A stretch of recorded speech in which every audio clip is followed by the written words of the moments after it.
뉴욕, 뉴저지를 강타한 폭풍으로 인한 피해가 속출했습니다. 해안 지역은 침수가 잇따랐고 나무가 쓰러지는 등 강풍으로 인한 피해도 컸습니다. 뉴욕에선 강풍으로 태양광 패널이 날아가면서 사망자도 발생했습니다. 연방정부 셧다운 사태가 계속되고 있는 가운데 공화당 소속 마이크 존슨 하원 의장은 셧다운이 추장기간을 경신하는 방향으로 나아가고 있다며 민주당의 하원을 통과한 단기 예산안을 수용하라고 압박했습니다. 푸드스탬프 수혜자에 대한 근로여건 면제 대상을 대폭 축소하는 새로운 규제가 다음 달부터 시행됩니다. 예정보다 시행이 4개월 앞당겨지면서 자격을 잃는 수혜자가 속출할 것으로 우려됩니다. 이민 서류가 승인되면 신청자의 거주지로 우편 발송되던 사회보장번호 자동발급 제도가 중단된 것으로 확인됐습니다. 하지만 이런 사실이 제대로 알려지지 않아 신청자들이 수개월째 기다리는 등 혼란을 겪고 있습니다. 뉴욕시에서 브로커피를 세입자가 아닌 집주인이 부담하도록 하는 조례가 발효된 후 4개월 동안 1000건이 넘는 민원이 제기됐습니다. 하지만 실제 처벌로 이어진 사례는 극히 드물어 실효성에 의문이 제기되고 있습니다. 이상은 오늘의 주요 뉴스입니다. 시청자 여러분 안녕하십니까? KBN 뉴스입니다. 뉴욕, 뉴저지를 강타한 폭풍으로 인한 피해가 속출했습니다. 해안 지역은 침수가 잇따랐고 특히 나무가 쓰러지는 등 강풍으로 인한 피해도 컸습니다. 뉴욕에선 강풍으로 태양광 패널이 날아가면서 사망자까지 발생했습니다. CBS 뉴스에 따르면 뉴욕 브루클린에서 76세 여성이 태양광 패널에 부딪혀 사망했습니다. 일요일 오전 10시 30분경 코니 아일랜드에서 강한 바람에 거대한 태양광 패널이 날아가 피해 거리를 걷고 있던 여성 머리 위로 떨어졌고 여성은 병원으로 급히 이송됐지만 결국 사망했습니다. 뉴욕시 주택국에 따르면 주차 시설에 설치되어 있던 태양광 패널은 전문업체 베스트 에너지 파워가 최근 추가한 것으로 파악됐으며 주차 시설엔 작업 중단 명령과 함께 대피 명령이 내려졌습니다. 패널이 분리된 원인은 조사 중에 있습니다. 당시 뉴욕시는 강풍주의보가 발령된 상태였으며 사고가 발생한 브루클린 지역엔 당시 시속 42마일에 달하는 강풍이 측정됐습니다. 뉴욕시 공원국은 나무가 쓰러졌다는 신고가 265건 접수됐다고 밝혔습니다. 쓰러진 나무로 최소 12개 도로에서 통행이 차단되기도 했습니다. 강한 바람과 함께 만조까지 겹쳐 해안 지역의 침수 피해도 잇따랐습니다. 롱아일랜드 프리포트, 롱비치, 메릭 등 남부 해안 지역 도로는 물에 잠겨 차량이 우회하기도 했습니다. 뉴저지도 해변 지역 곳곳이 침수됐습니다. 노스 와일드우드 해변은 보드워크까지 물이 가득 찼고 백베이 인근 지역도 침수 피해를 입었습니다. 강풍으로 정전 피해도 발생했습니다. 롱아일랜드 PS-이즈는 2052가구에서 정전이 발생했으며 뉴저지에서도 수천 가구가 정전 피해를 입었습니다.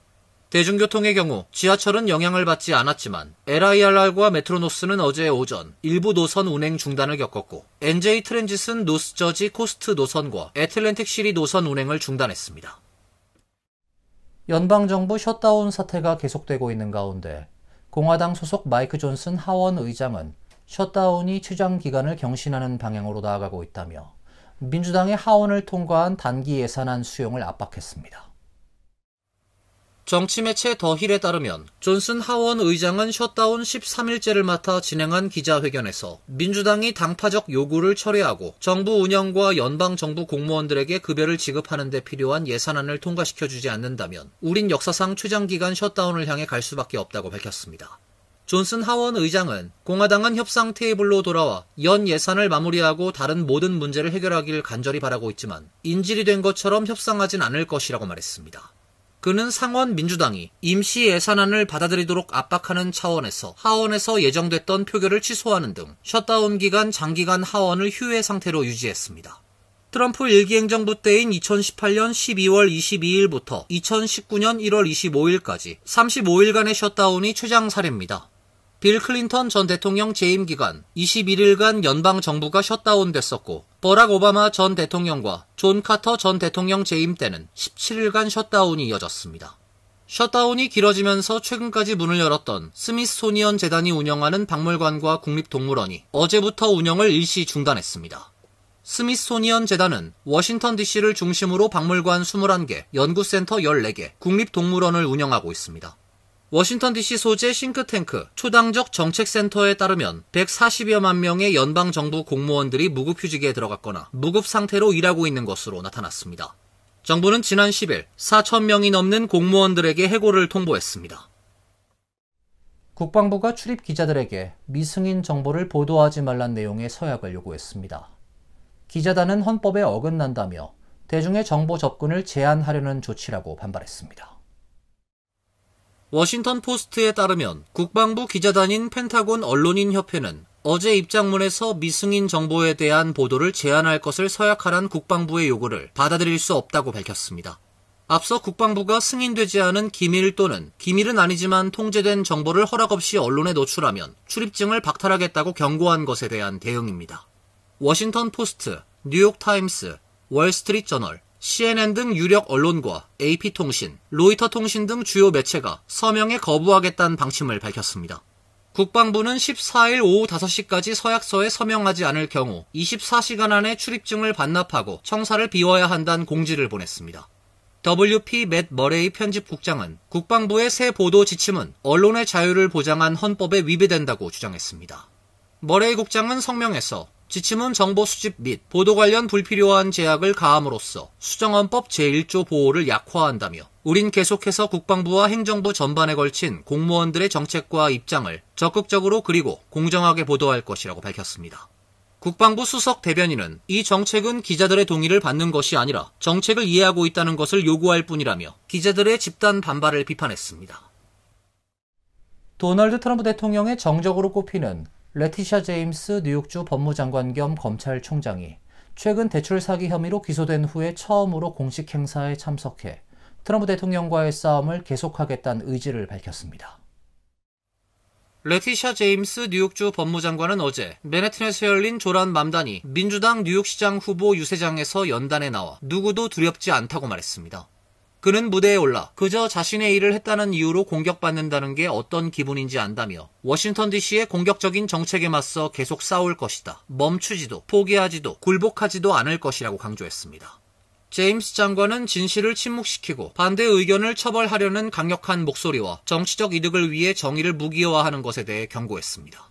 또 그는 지지자들에게 모든 규범과 법치를 보호해달라고 촉구하면서 자신은 항복하지 않을 것이라고 강조했습니다. 맘다니 후보도 지금은 당신을 위해 싸울 때라며 제임스 장관을 지지했습니다. 이어 트럼프 대통령의 권위주의 정부는 자신에게 감히 반대하는 사람 누구에게든 보복의 초토화 작전을 벌이고 있다고 비난했습니다. 제임스 장관은 트럼프 대통령을 수십 차례 기소하며 그와 오랫동안 갈등을 빚어왔던 인물입니다. 제임스 장관은 지난 9일 대출 사기 혐의로 형사 재판에 넘겨졌습니다. 2020년 버지니아주 노퍽의 주택을 구매하면서 은행을 속이고 금융기관에 허위 진술을 했다는 혐의를 받고 있습니다. 한편 뉴욕포스트는 12일 맘다니 선거 캠프가 기부금 가운데 최소 170건을 해외에 주소를 가진 사람들로부터 받은 것으로 나타났다고 보도했습니다. 연방법은 비시민권자나 비영주권자의 정치 기부를 금지하고 있습니다. 선거가 한 달도 남지 않은 시점에서 불법 자금 논란이 불거지며 선거에 영향을 받을 가능성이 커졌습니다. 국무부가 중국 공산당 고위 간부의 딸과 비밀리에 교제하며 보고 의무를 위반한 한인 외교관을 전격 해임했습니다. 외교관 개인의 사적 관계가 국가안보 문제로 비화한 대표적인 사례로 국무부 내부의 보안 기강 논란을 촉발시키고 있습니다. 온라인 매체 더 데일리 시그널은 탐사 보도 매체 오키프 미디어 그룹이 최근 중국 공산당 간부 딸과의 비밀 연애 내용이 담긴 한인 외교관 데니얼 최 씨와의 비밀 카메라 대화 영상을 공개한 데 대해 국무부가 이 외교관이 파면됐음을 공식 확인했다고 보도했습니다. 영상 속에서 최 씨는 중국 국적 여성 조이 자오와 교제했음을 인정하면서 그녀의 아버지가 중국 공산당 교육부 장관급 고위 인사로 완전히 공산당 사람이라고 말했습니다. 그는 또 그녀가 스파이였을 수도 있다며 사랑 때문에 정부 명령을 어겼다는 발언으로 파문을 일으켰습니다. 국무부는 지난 10일 성명을 통해 한 외교관이 중국 공산당과 관련된 여성과 비밀리에 교제하며 보고 의무를 위반했다며 최 씨의 해임 사실을 공식 확인했습니다. 국무부 수석 대변인은 국가 안보를 훼손한 중대한 위반 행위이며 정부는 이를 결코 용납하지 않는다고 밝혔습니다. 외교관은 중국, 러시아, 이란 등 적성국 국민과 친밀한 관계를 맺을 경우 반드시 보안당국에 보고해야 하며 특히 중국 내 근무자는 현지인과의 교제가 전면 금지돼 있습니다. 최 씨는 이 규정을 알고도 불공평하다고 생각했다며 보고를 의도적으로 하지 않았다고 인정했습니다. 푸드스탬프 수혜자에 대한 근로요건 면제 대상을 대폭 축소하는 새로운 규제가 예정보다 4개월 빠른 다음 달 시행이 공지되면서 자격을 잃는 수혜자가 속출할 것으로 우려되고 있습니다. 뉴욕주에서 30만 명, 뉴욕시에선 24만 명이 자격을 잃게 될 것으로 예상됩니다. 연방농무부는 지난 3일 부양가족이 없는 건강한 성인에 대한 기존 근로요건 면제를 11월 2일 종료한다고 밝혔습니다. 따라서 뉴욕과 뉴저지주를 포함한 각 주들은 푸드스탬프 삭감 시행에 나서야 한다고 발표했습니다. 지난 7월 트럼프 대통령이 감세법 서명 당시 근로요건 면제 종료일은 내년 2월로 예정됐었는데 농무부가 갑자기 일정을 앞당긴 것입니다. 기존 근로요건 면제가 종료되면 그동안 면제 대상이었던 참전용사와 노숙자, 18세 미만 부양자녀가 있는 부모와 55세 이상 노인, 위탁보호에서 벗어난 청년 등도 푸드스탬프를 받기 위해선 일용직 혹은 자원봉사, 직업교육 이수 등 구직을 하고자 노력하고 있다는 것을 입증해야 합니다. 트럼프 감세법에 따른 새로운 근로요건 면제 대상은 14세 미만 부양자녀가 있는 부모와 65세 이상으로 제한하고 있습니다. 따라서 신체가 건강한 사람은 다음 달 2일부터 새로운 근로요건을 충족해야 푸드스탬프 수혜 자격을 유지할 수 있게 됩니다. 뉴욕주에 따르면 트럼프 감세법 시행으로 인해 약 300만 명의 주내 푸드스탬프 수혜자 가운데 약 40만 명이 근로요건 면제 대상에서 제외될 것으로 예상되며 이 중 약 30만 명은 최종 면제 대상에서 탈락할 것으로 보입니다. 뉴욕시의 경우 어린이와 임산부 50만 명 등 약 180만 명 수혜자 중 24만 명이 자격을 잃게 될 수 있는 것으로 예측됐습니다. 이민 서류가 승인되면 신청자의 거주지로 우편 발송되던 사회보장번호 자동 발급 제도가 중단된 것으로 확인됐습니다. 하지만 이런 사실이 제대로 알려지지 않아 이민 관련 비자 신청자들이 수개월째 마냥 기다리는 등 혼란을 겪고 있습니다. 사회보장국에 따르면 지난 3월부터 소셜카드 자동 발급 제도인 EB 프로그램이 전격 중단됐습니다. 기존엔 이민 비자가 승인되면 별도의 신청 절차 없이 신청자의 집으로 소셜카드가 자동 발송됐지만 이제는 사회보장국 사무실을 직접 방문해 신청해야만 발급받을 수 있게 된 것입니다. 지난 2017년 시작된 EB 프로그램은 I-765, N-400, I-485 신청자들을 대상으로 한 소셜카드 발급 자동화 시스템입니다. USCIS는 신청자의 서류를 승인한 뒤 해당 정보를 사회보장국으로 자동 전달했고 이를 토대로 소셜카드를 발급해 우편으로 보냈지만 현재는 절차가 중단된 상태입니다. 문제는 프로그램 중단 사실을 신청자들에게 제대로 안내하지 않고 있다는 점입니다. 가디언이 입수한 사회보장국 내부 문건에 따르면 EB 프로그램은 90일간 일시 중단된 것으로 명시돼 있지만 기한이 지났음에도 연장 여부나 재개 시기 등에 대한 공지는 전혀 없는 것으로 알려지고 있습니다. USCIS와 SSA는 자동 발급 제도 중단의 구체적인 사유를 공개하지 않고 있습니다. 공식 웹사이트에도 관련 공지가 없어 중단 사실을 모르는 신청자들의 혼란이 계속되고 있습니다. 연방하원정보개혁위원회 소속 의원들도 최근 사회보장국에 서한을 보내 EB 프로그램 중단 결정을 즉각 철회할 것을 촉구했습니다. 뉴욕시에서 브로커피를 세입자가 아닌 집주인이 부담하도록 하는 조례가 발효된 후 4개월 동안 1000건이 넘는 민원이 제기됐습니다. 하지만 실제 처벌로 이어진 사례는 극히 드물어 실효성에 의문이 제기되고 있습니다. 뉴욕시 소비자보호국에 따르면 뉴욕시에서 브로커피를 집주인이 부담하도록 하는 조례가 시행된 지난 6월 11일 이후 이달 7일까지 접수된 브로커피 관련 민원은 1125건에 달했습니다. 공개된 자료에 따르면 조례 시행 이후 수십 명의 세입자가 브로커피를 불법적으로 청구받았다고 신고했으며 수백 명은 아파트 광고에 브로커피가 명시돼 있거나 집주인 중개인이 숨겨진 비용을 부과했다고 보고했습니다. 하지만 현재까지 위반 사례가 실제 처벌로 이어진 사례는 극히 일부에 불과합니다. 뉴욕시는 지금까지 25건에 대한 소환장을 발부했고 3건의 위반 사례를 집주인, 중개인, 부동산 관리업자와의 합의로 종결했습니다.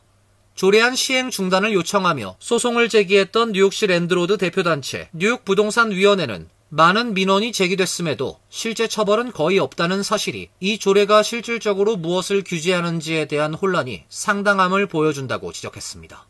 반면 해당 조례를 지지해온 세입자 단체 및 부동산 중개인들은 조례를 고의로 위반하는 중개인들도 있지만 아직 시행 초기라 내용을 잘 몰라 실수하는 경우가 대부분이라며 부동산 업계는 해당 조례에 적응 중이라고 설명했습니다. 세입자 단체는 이 조례가 세입자의 경제적 부담을 줄여 주거 이동을 활성화할 것이라고 기대한 반면 부동산 업계에서는 집주인 부담이 결국 렌트 인상이나 매물 축소로 이어질 것이라고 우려했습니다. 부동산 플랫폼 스트릿 이지에 따르면 조례 시행 한 달 후 뉴욕시 평균 렌트는 약 6% 상승한 것으로 파악됐습니다. 이어서 간추린 소식입니다. 한국감사원은 재외공간 173곳을 대상으로 지난 1년간 전 현직 직원의 이름과 제3국 여행 및 관련 기록, 여행 당시 사용 여권, 사유, 직급 등에 대한 정보 일체를 제공하란 취지의 공문을 배포한 것으로 파악됐습니다. 외교부 감사 담당관실도 감사원에서 관련 요청이 있어 재외공간에 안내를 했다고 확인했습니다. 감사원의 자료 요구는 매년 정기적으로 진행되는 재외공간 운영실태 감사의 일환입니다. 재외공간에 근무하는 외교관은 제3국 여행 시 재외공무원 복무규정 제22조에 따라 공관장이나 외교장관의 허가를 필요로 합니다. 감사원은 외교관들이 해당 조항을 준수하고 있는지를 살피려는 것으로 보입니다. 감사원은 매년 재외공간 운영실태 감사 결과를 공개해왔습니다. 연방정부는 오늘 오전 0시를 기해 수입 목재의 10%, 소파 및 화장대 등 천을 씌운 가구, 주방 찬장 등의 수입 가구에 25%의 관세를 각각 부과하기 시작했습니다. 해당 품목을 수출하는 국가가 올해 안으로 미국과 무역협정을 맺지 않을 경우 내년 1월 1일부터 천을 씌운 가구는 30%, 주방 찬장과 세면대는 50%로 관세가 인상됩니다. 다만 미국과 이미 협상을 타결한 영국의 경우 목제품에 10%의 관세가 적용되고 EU와 일본은 세율 15%가 적용됩니다. 트럼프 대통령은 지난달 29일 이 같은 내용을 담은 포고문에 서명을 했습니다. 트럼프 대통령은 포고문을 통해 상무부가 미국의 목재 수입의 양과 상황이 국가안보를 훼손할 위협이 있다고 판단 제안했다면서 국가안보 등을 이번 관세 조처의 이유로 들었습니다. 우주기업 스페이스X가 달 화성 탐사를 목표로 개발한 대형 우주선 스타쉽의 11번째 시험 비행이 어제 텍사스주 보카치카 해변의 스타베이스 기지에서 실시됐습니다. 스타쉽은 어제 오후 6시 25분 스타베이스 기지에서 발사됐으며 이후 1단 로켓인 부스터는 예정대로 멕시코만 상공에서 분리돼 대기권에 재진입했습니다. 우주선은 우주 공간에 진입해 비행한 뒤 인도양으로 내려앉았습니다. 이번 시험 비행에서 우주선은 지난 10차 시험 비행과 마찬가지로 위성 모형 8기를 전개했고 지구 반바퀴를 도는 데 성공했습니다. 스페이스X는 올해 들어 진행한 7에서 9차 시험 비행에선 공중 폭발을 일으켜 연이어 실패했지만 지난 8월 10차 시험 비행에서 위성 모형 전개와 비행을 완수한 데 이어 이번에도 거의 비슷한 임무를 수행하는 데 연달아 성공했습니다. 뉴욕주의회가 뉴욕시 공립학교 영재반 프로그램을 정원 확대를 추진합니다. 민주당 윌리엄 콜든 주 하원 의원은 지난 1월 자신이 발의한 일명 뉴욕시 GNT 프로그램 정원 확대 법안 통과에 전력을 다하고 있습니다. 상원에서도 공화당 소속의 스티브 찬 주 상원 의원이 법안 상정을 예고해 초당적으로 추진되기 시작했습니다. 콜든 의원은 모든 사람에게 맞는 단일한 교육 방식은 없다며 사람들의 다양한 요구와 능력에 맞는 적절한 교육 시스템이 필요하다고 강조했습니다. 한편 뉴욕시장 선거에서 지지율 선두를 달리고 있는 조란 맘다니 민주당 후보는 당선될 경우 공립학교 유치원생 대상 영재반 프로그램을 단계적으로 폐지하겠다고 밝혀 논란이 되고 있습니다. 환율과 증권 소식입니다.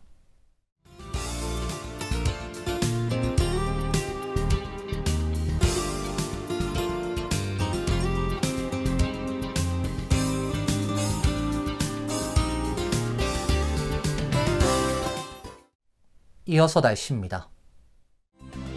내일은 약간 구름이 끼는 대체로 맑은 날씨가 예상됩니다. 낮 최고 기온 66도, 섭씨 19도, 밤 최저 기온은 46도, 섭씨 8도로 예상됩니다. 목요일과 금요일은 맑고 화창한 날씨가 예보되어 있습니다. 토요일은 다시 구름이 많아지겠습니다. 이상으로 KBN 뉴스를 마칩니다. KBN과 함께 즐거운 시간 되시길 바랍니다.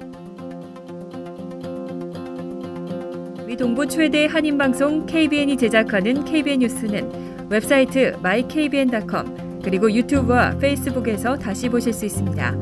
좋아요, 구독, 알림 설정은 뉴스 제작에 큰 도움이 됩니다.